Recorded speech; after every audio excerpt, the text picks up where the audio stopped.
So let's get started. As I said, thank you for coming to our presentation. You're here to talk about the 5 tips to expand your business into global markets during uncertain times. And just to give you a little bit about our company, it's Evolve Business Advisory. We're located, our corporate office is located in Oakville, Ontario, which is just outside of Toronto. And we're a global business advisory firm that works alongside our clients to change, transform, and grow their business. Our focus areas include brand acceleration, international market penetration, organizational change, mergers and startup incubation. We have operations in Canada, the United States, Mexico, the United Arab Emirates, UK, and China, and we deliver global expansion and limitless success to our clients worldwide. And our really unique business model keeps us heavily invested in our clients' success, and we deliver results guaranteed. For more information on us, you can visit our website at evolvebusinessadvisory.com. And there's a Ask Us page or an information page or a Contact Us page, that you can just fill out if you have any questions you want to know more about us. So today I'll go through the agenda. We'll talk a little bit about the overview of the Canadian market, the impact of the downturn has had on our economy in Canada. What are the current challenges as we see them? Where do our opportunities lie for us to be able to, all of us, to be able to take advantage of? And then 5 tips, we'll get right into the 5 tips to expand your business into global markets during uncertain times. And last but not least, we'll have a question and answer period at the end of the session. So the state of business in Canada following COVID-19, the reality is it's not very good. 60% of small businesses with 1 to 4 employees and 56% of small businesses with 5 to 19 employees reported a minimum of a 20% decline in revenue, which is insane and just a massive amount of revenue. 41% of those businesses reported that they had laid off staff. And of those small businesses that laid off at least 1 employee, 47% of those laid off 80% more of their workforce. In terms of businesses that pay rent, 20% reported that they had their rent deferred, which is going to create a vacuum as we move out of the pandemic and move into better, more prosperous times, where some of these companies still have to pay their rent and still have to figure out how to pay their rent to move forward. And 1 in 7 small businesses are at risk of going under as a result of COVID-19, in addition to the ones that have already closed. So thinking about 1 in 7, that's over and above the ones that have shut their doors forever already. The CFIB, the Canadian Federation of Independent Businesses, mid-range estimate for business closures directly due to COVID-19 is 158,000, with 67 of those being in Ontario alone. So what are the current challenges that we all face? I think that some of them are a little bit obvious. Most companies weren't prepared for this. Many businesses across all sectors came into the COVID-19 pandemic with very low financial resilience. We talk about this at all the times within our corporation, that although I remember being in Mexico in February and starting to hear the rumblings of how bad this was getting in China, and then starting in February, a little bit was getting into Europe, and wondering then what the world was going to do and how far this was going to stretch. And at that time, most people and most companies in the world just thought, oh no, I need to have a different strategy, or I need to pivot away from my dependence or my reliance on Asian manufacturing or Asian goods. And as we all know, none of us really had a big preparation plan for a global pandemic, because 10 years ago, nobody would ever saw this coming. Most companies are now dealing with the realities of a shrinking local market, or a shrinking market in particular, wherever they operate in. And this is not only due to the downturn in the economy, where companies aren't buying as much, consumers aren't buying as much. People always think about the next wave coming up, so they want to hoard cash. What is happening more than not is that there is also a significant amount of businesses that are closing all over the world, in Canada, the United States, Mexico, everywhere. So just by the attrition of those small businesses, your local market and your international market has shrunk significantly. Or the potential to grow, or the potential to sell to those companies obviously is no longer there. Many companies didn't act quickly enough and hoped it would just all blow over within a few months. And to be fair, we were one of them. We had thought that by June, it'd be okay. We'd all be back at work and we'd be right back into it. There'd be a little bit of time that it would take to get us back up to full speed. But as we know now, that didn't happen. And we're in September now, and at least where we live, that we're still not fully engaged and companies aren't fully open. There's still companies, major corporations, that are not going to, not going to go back to work till the end of this year or the beginning of next year. One of our companies that we work with on the advertising side has told their 4,000 employees that don't expect to come back to work until next June. So blowing over quickly isn't something that's going to happen. Companies that stayed as they were and didn't change their strategy are the ones that will suffer the most. These guys that really put their head in the sand and okay, well, we'll just wait for it to go, and we're going to continue doing what we're going to do. Unfortunately, these are the companies that suffered the most and took the brunt of this pandemic and the frustrating business part of it. And companies that didn't have the vision to pivot internally and externally won't fare very well. What you did before this is the reality. What you did before the pandemic will not work anymore. Actually, may not work anymore. Actually, will not work anymore. But with everything in life and in business and the reality of our world, where there is, negatives, there's always opportunities. So where do we see the opportunities lie for all of us?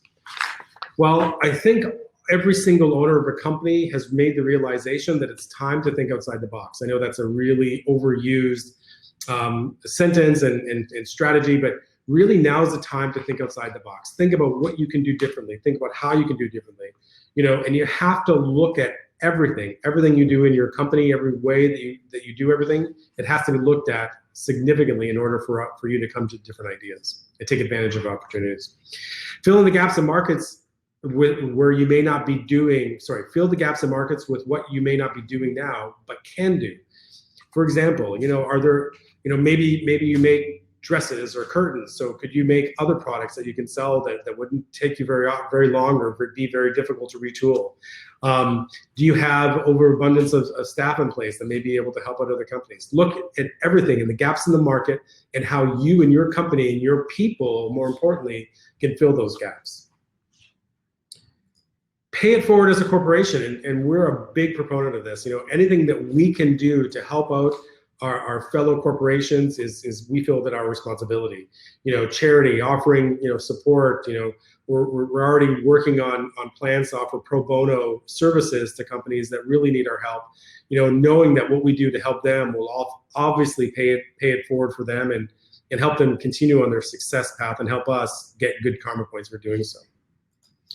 Do what you can to help others survive. Invest in them, support in them, offer loans, offer financing. We offer a lot of our clients lines of credit right now in order for them to be able to keep going and keep moving forward. We want to do whatever we can to help these small and medium-sized businesses survive and thrive. And then alternate or tap into new markets globally. This would be the easiest and the biggest bang for your buck. Look at your market right now, your local market, or where you are right now in selling your product or service. And it's dwindling, it's contracting. Well, it doesn't mean that that's the only market you can operate in. If you take a couple steps back, look a little bit forward, try to find new markets for you to tap into and get somebody to help you get into those markets, it will pay off in spades. And amping up your digital efforts. Be it presence or marketing, whatever you need to do to get your company's name out. Maybe you want to talk about what you're doing to pay it forward as a corporation. Maybe you're talking about what you want to do to help other companies survive. Maybe it's marketing, like you're trying to get into a new market. Digital efforts will be the key for any survival for any company going forward. We've all learned it, before this all started, that none of us really knew what Zoom was. Well, not a lot of us knew what Zoom was. We know that people are at home in front of their computers all the time now, so we have to make sure our digital presence is strong. So let's talk about the 5 tips that we have to expand your business into global markets during uncertain times. If your business doesn't evolve, it will die, and that's a true fact.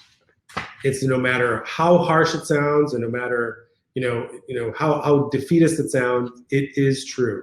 You need to evolve in your business or it will not survive, and especially now. So 5 tips to expanding your business into global markets during uncertain times. One, we're going to talk about change, transform, and growth. So change. Evolution is the reality of all life on Earth, including business. If you don't evolve, like you said, you will die, and that's the stark reality of it. And evolution is really something simple as looking at what you're doing and how to change it, change the way you're running your business or looking at things internally. Think about what what you would need or want as an entrepreneur to survive this downturn, and then think about ways on how you can deliver on that. So if you remember when you started your company and what you needed in order to be able to build your company up, and if there was a gap or a vacuum in the world that couldn't offer these services or support, maybe that's something you can fill the gap with. Maybe that's something you can deliver on. Change your mindset. Be a leader and not a follower. Do not bury your head in the sand and hope this is all going to go away. It's not. Stand up, dust yourself off, get out there, be innovative, change your mindset, and start leading with something, and let everybody else follow you. Pivot to new opportunities and take chances. You have to take chances. If you're not going to take chances, if you're not willing to take chances, then you're never going to be able to be successful. Our corporate strategy is, and they will yell at me for saying this, our corporate strategy is we've always been founded on saying, F it. Let's figure it out. Let's take a chance and do what we need to do. Let's just go forward. And when you pivot, I want to go back to this last one. And when you pivot to find new opportunities, it's not only in your industry, it's in the market, it's going to be the region, it could be going to your new region. Think about how different ways you can pivot. And as we said right at the very beginning, look at everything. Don't just focus on one part of it. Look at every single way that you can pivot and change into your business. Transform. Transform your business to be lean and focused on the new reality. Look, we all believe that there is going to be a second wave, that the government is probably going to restrict, movement and restrict companies opening and so on and so forth going forward. But that doesn't mean business is going to stop. The world still has to function. We just have to figure out a way to do it. And the companies that are going to survive through this are the ones that are going to continue to be lean and profitable in order to get out the other side. Write up your new vision and mission to be used during the recovery period of the pandemic. So, your vision and mission may not be the same as we talked about before. It should be something that we have to start thinking about on how you're going to change things going forward. Your new vision and your new mission should be your mantra for the next 6, 9, 12, 15, 18 months. And then after the pandemic and after we start coming out of the global pandemic, then maybe pivot back to your old vision or use the new vision and your old vision to come up with what your DNA is at that time. Develop and execute a sound PR and social strategy to survive during the new normal. And then when you do this PR and social strategy, you really want it to focus on what you're pivoting into. If it's going to be into a new market or a new industry or a new product, or how you're going to pay it forward, or how you're going to be a great corporate citizen. Whatever it is, it ties into your new vision and mission, and ties into your new pivoting strategy or new pivoting areas which you're going to focus in on. And just work it. Hammer it, hammer it, hammer it home. Start a new division if you needed to tell your story or to offer a new service or to change and pivot what you're trying to do. We had to do this. We realized that one part of our offering was a little bit different than everything else, but it was a need currently right now during the pandemic, and it was offering contracted resources. So our team will go out and work with automotive clients, we'll work with small and medium-sized businesses, and become their engineers, or become their technicians, or become their social media people, or become their marketing people, at an ad hoc basis or a fractional basis. We felt that this is something we absolutely had to do in order for us to help pivot into this new normal. And also it helps us to help other small and medium-sized businesses continue and be able to be successful. And then make a global wish list as part of your transformation strategy of countries or regions that you want to be successful in, and do the research to assure that you will be successful. So many companies make the mistake of going, oh, look, it'd be great to be able to sell my products or services in the United Kingdom, or I always heard Brazil was nice, so let's try there. But if you haven't done the research and if you haven't done the due diligence to figure out if you're going to be successful there, you'll just be spending good money after bad just to try on a science project that will never work. And then grow. Crawl, walk, run. We can't stress this enough. This is a marathon, not a sprint. And most companies will fail because of the initial excitement or success that they see. And they'll go, oh, this is great. Look at how great we're doing. This is fantastic. We're making money. We're profitable, blah, blah, blah, blah, blah. And then things keep on becoming successful and they keep on becoming excited about it. And they don't have the foundation. They don't have everything in place for them to be able to handle the growth. This is a marathon, not a sprint. Crawl, walk, run. Make sure you know what you're doing, where you're doing it, how you're doing it, before you scale into expansion and before you scale to a large corporation. Grow to capture your market share and revenue inside and outside of your country. The world is shrinking, yet most companies don't look beyond their borders, and that's crazy to me. It is so easy to work and do business in other countries around the world. The world has gotten so much smaller than it was 5 years ago, 10 years ago, 15 years ago. But most companies are almost scared to try and do anything outside their border. You know, you will take the chance and to go into capture more market share by looking outside of your current area that you're operating in. And you will be very successful by doing it if you do it yourself or have somebody help you do it that's been experienced in helping companies expand into different parts of the world. Look for low barrier to entry solutions for expansion. So is it a new area? Is it your current area? Maybe your new area, you know, you have a new product that you pivot into and your new area is right for that product. So that will be a low barrier to entry because you know that you have the infrastructure there, you have the sales team in place there, or it could be something that you want to sell online and you can go into any area in the world. The lowest barrier to entry are the solutions that's going to help you succeed and grow your business.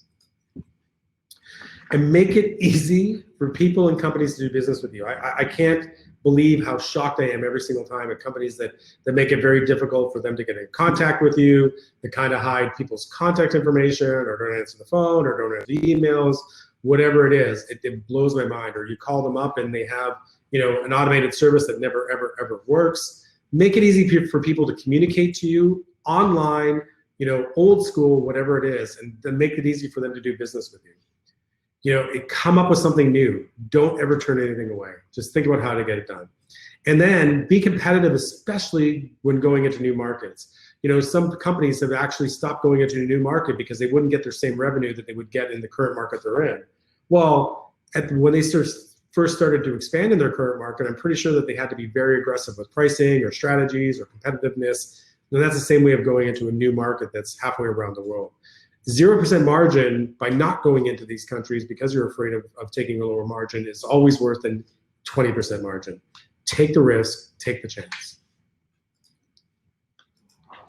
So the second thing we're going to be talking about is to do a complete 360-degree evaluation of your business. So look at ways to upgrade your technology, you know, your ERP system or the way that your team works and how they collaborate, you know, how you monitor success of client projects, whatever it is. We're constantly looking at ways that our teams can become more efficient, more effective for our clients and working together and collaborating together. And not only that, we're going through an upgrade during a pandemic for our ERP system as well too, because we realized that it wasn't giving us everything we needed. But by going to a new ERP system, it will make our jobs a lot easier, make us more efficient, and allow us to be more profitable because there'll be less waste.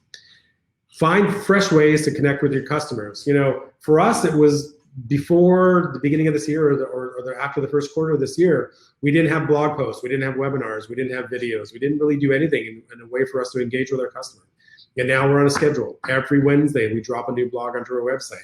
Every couple of days, we're doing new posts on Instagram or Facebook or LinkedIn.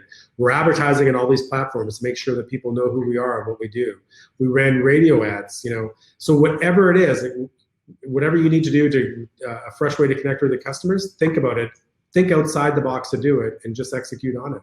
You know, all these things that we're talking about for you to do, for your company to be successful during this time, we've done them ourselves already. Digitize your product or service and offer them online. Everything that we do now is online. You know, we've got 4 very strategic meetings on Friday with some of the largest brands in Canada, and everything is done online. The leader of the group we're working with, she called us from her house, and you know, we're in our office, but she's still at her house, so there's no more face-to-face interaction.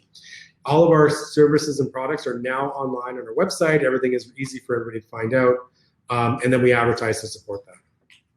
Outsource support services to help you be more profitable and continue your successful rise. We do this, all companies do this, and this is one of those services that we've pivoted to offer our support to our small and medium-sized businesses that may not have the financial strength to do that.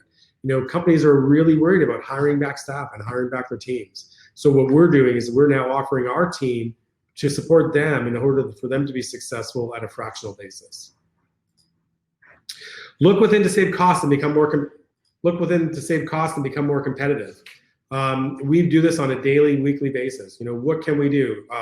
An example was today is our business development manager. He's ordering new business cards, and he said, well, the difference between 250 and 500 is $9. I'm like, okay, well, we'll go with 250. He goes, yeah, but it's only $9 difference. I said, but that $9 is better in our pocket than our supplier's pocket. It's only $9, but 9 times 1,000, that's a lot of money. So always look ways. You always have to be consistently looking to be more competitive without sacrificing your service or without sacrificing your support or without sacrificing your business. Just always keep in mind that what you have to do to save cost. Hire top quality talent and consider them as an investment. I couldn't, one of the things that I'm most passionate about is this. Our team that we bring on board is fantastic. They're the best of the best. And we look at them as a long-term investment in our future. And we think that we're pretty unique in that. I've had many times and many conversations with many business owners and leaders that look at headcount as an expense. It's not an expense, it's an investment if you have the right people. So spend the money, take the time, find the right talent, and consider them as investment for the future of your company. And finally, the last thing, do a brand audit. Strong brands are more profitable and successful. Look at your brand right now. Look at what it's going, what's happening with it, if it is powerful, and if it is reaching the people you want to, if it speaks to the value proposition of your business.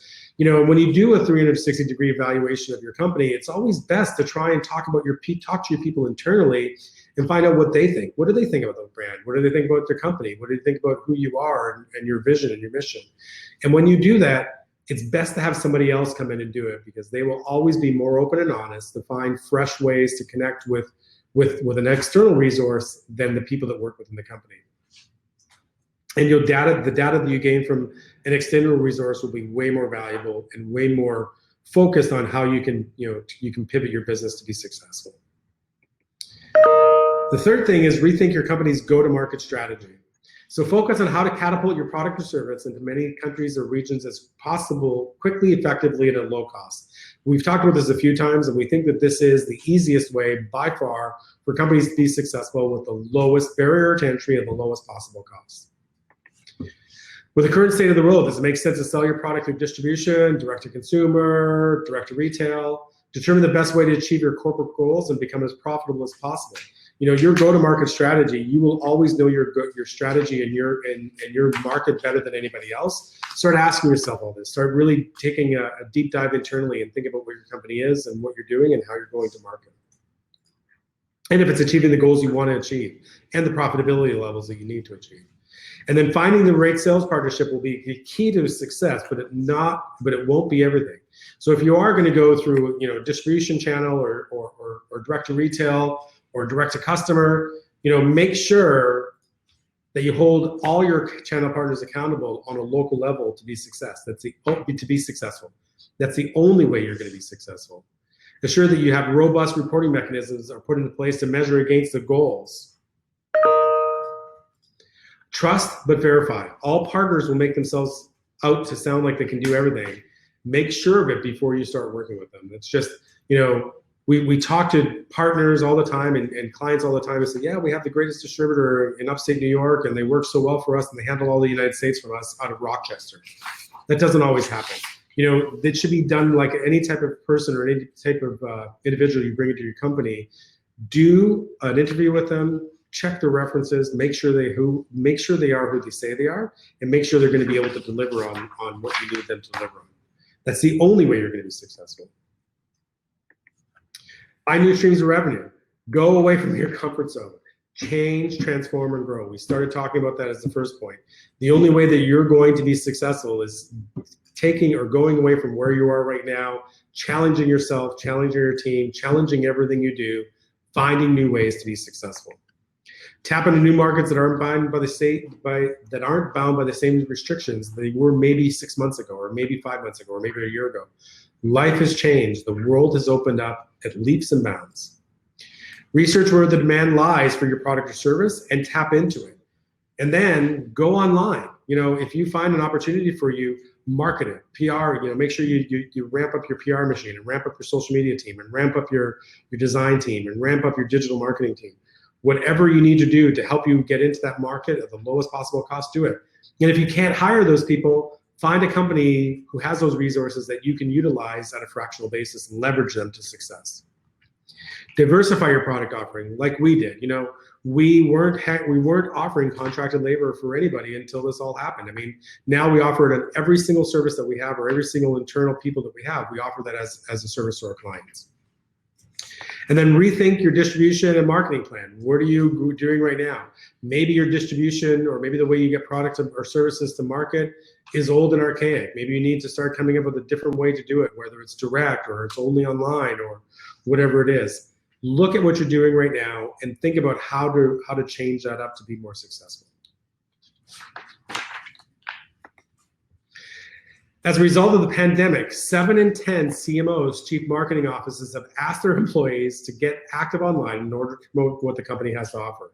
This is the reality of our world. That, as soon as this all happened, everybody was in front of their computer. There was no longer office interaction. Everybody would be like this, for 8 hours a day, 40 hours a week. It's important that companies start utilizing the horsepower of the online world in order for them to promote their products and services. You can reach your audience virtually. Social media budgets accounted for almost a quarter of total US marketing budgets in June, up from 13.3% in February. More companies are spending more money to advertise online right now, and not only in their local markets, but all over the world. Our advertising budget wasn't only focused on the United States and Canada anymore. We're now focused on the United Kingdom and the Middle East and Mexico and South America, like most companies are. And many marketers have used this time to try new marketing technologies and features, with at least half investing in technology such as mobile chat, mobile app functionality, email, video, everything that's going to drive more traffic to your site and into your social or your digital media is what you need to do and what you need to invest in. And then one of the biggest things that we're a big advocate of is, the fifth idea that we have is to look for opportunities to acquire a smaller competitor for immediate impact. People say, well, we're in a pandemic. Why should we acquire a business right now? Well, for a couple of reasons. First off, the product or service that is already in the market, and it's going to help you get into the market a little bit quicker and a little bit, with less resilience. Second, this is a chance for you to pay it forward and do the right thing. Yes, really. We'll get to that in a minute. We'll show you how and why we believe this. Third, it's easier to expand into new markets with less ramp-up time when there is established business that you're buying into. You can hit the ground running. If you buy a business that's in a market or an area where you want to expand into, or maybe it's your competitor going through hard times, you can use their brand and their beloved brand possibly and use it for your success and for you to be able to grow your revenue and grow your reach. And get the access to their existing customer base. Maybe some of them don't even have the customers that you have, or vice versa. Looking for an opportunities to acquire a smaller company for immediate impact. So many companies are faced with the reality, and this is why we believe that this is, a way to pay it forward and a way to be a good corporate citizen, is that many of the companies, as we saw earlier, are faced with the stark reality of closing the doors and going bankrupt. And it's horrible. It really is horrible. But this offers an opportunity for you or your company to buy a business at a deeply discounted price and open in a new area and save jobs. Companies around the world have finally taken an interest in doing well by doing good. And frankly, it's about time. Paying it forward from a corporate standpoint, that's how you do it, is you go in and you want to save jobs and you want to save a beloved brand or a beloved company, but it has net benefits for you as well too, and you get it at a price that's a lot cheaper than it would have been 6 months ago or a year ago. And not only that, you help an owner, a business owner who's probably given 20, 30, 40 years to his business, stave off having to have so much debt on them as they go through the bankruptcy process. Profit is the forefront of any business transaction. We understand that, but there's a moral and social responsibility to help whenever possible, especially considering the large amount of power and resources we have access to as business owners. And acquiring an amazing small business plus expanding your offerings into a new region will increase revenue and market share for you and your business, but it will also provide you with good karma points as a savior of a business and jobs. Think about the engaged workforce that you will get if you go to buy a business that's faced with the stark reality of going bankrupt and having a bunch of people out of their jobs. So to summarize, the 5 points for us to expand your business into global markets in uncertain times are: first, you have to change, transform, and grow. Second, do a complete 360-degree evaluation of your business. Third is to rethink your company's go-to-market strategy. 4 is find new streams of revenue. And 5 is to look for opportunities to acquire a smaller business for immediate impact. And as always, don't forget, if you don't decide to do this, if you don't decide to pivot, if your business doesn't evolve, it will die. So questions and answers, oh yeah, here's the chat, so I'm on the chat button. I'll see if there's anything here for any questions.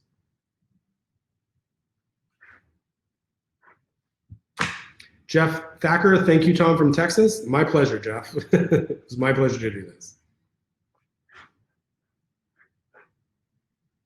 Am I over time? I'm 2 minutes over time. So, are there any other questions from anybody?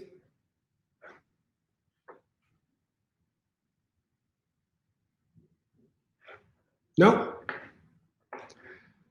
Okay, well, I'll say thank you very much for your time, and thank you very much for spending your day with a little bit of half an hour of your day with me, and I really appreciate it. If you have any questions, you can always email us at info@evolvedbusinessadvisory.com. If you want to email us, we'll send you out the presentation, a copy of the presentation for you to have.